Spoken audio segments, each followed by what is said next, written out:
What up, party people? Matt Lehman, the owner of Finder Strict and Vinyl in La Quinta, California, and SpatulaCityRecords.com. So today I'm going to continue on with the series. I'm a little behind. I didn't do one last week because Chelsea, our Great Dane, was a little under the weather, and we were dealing with that.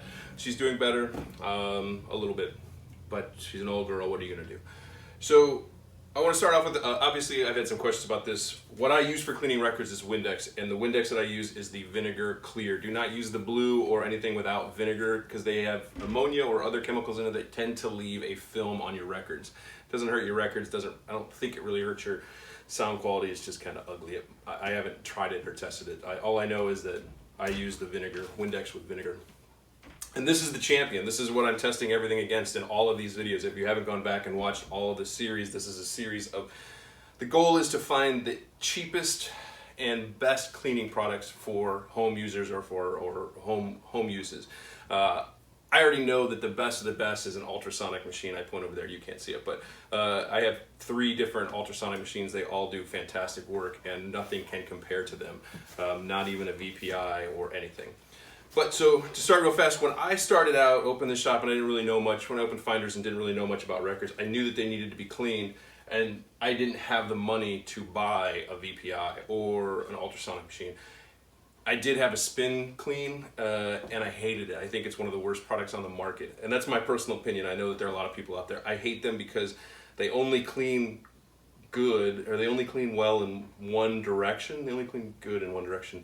You can't, you can't spin them as you were back and forth because then the roller balls fall out and it's a mess and it's a nightmare, and I couldn't stand them. I thought they were obnoxious.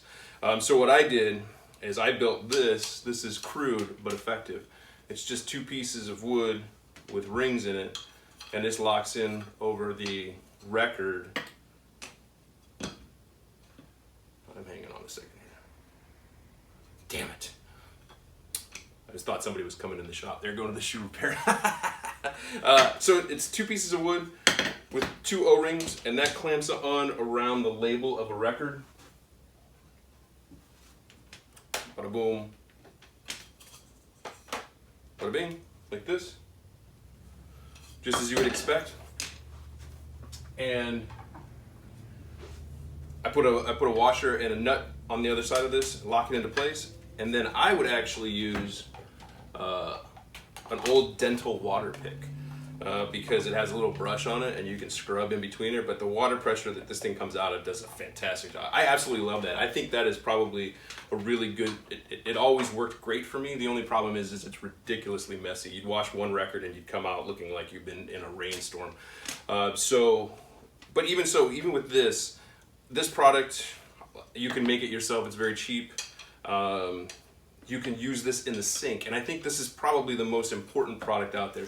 And here's another version of it, which I just picked up on Amazon specifically for this video. In fact, I won't use it because I have ultrasonic machines, so I'm going to give this away later today, so on the Instagram. So if you watch our Instagram, actually I'll do it tomorrow, so that way it gives people a chance to watch, but I'll give this away. So it's basically the same thing, but it's clear. You can see through it. It has 2 rings on it. If I can get it open. Plexiglass with O-rings, clamps down, then they have rubber washers to lock it into place. I think this is the most important tool that you could possibly have is for cleaning records. If you buy records from garage sales, thrift stores, any whatever else, flea markets, anywhere that they're old and they've been sitting around for a while and they're dust, and I've showed in the last video, when you pull it out from a video or from a sleeve and you hear that sandpapery sound, that's basically what it is. It's sand and grit and dirt. You should not clean records from that immediately, if they're like that immediately with any kind of product except for the ultrasonic, because the ultrasonic is a bath, so it's it's just basically wiping it off. Because if you clean it with that, those little grits and grimes, no matter what you scrub with, even if it's just a microfiber towel, you're really just rubbing those grits against the grain and scratching and causing scuffs, and that's what causes sleeve scuffs and deeper scuffs. And if you listen to jazz, you're really going to mess up your records. So I really think that if you buy records like that, and I wholeheartedly believe you need something to rinse them off before you actually clean and get in the grooves. So this works.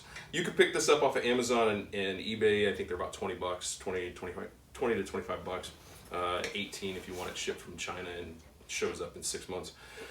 You can also go to iSonic's website.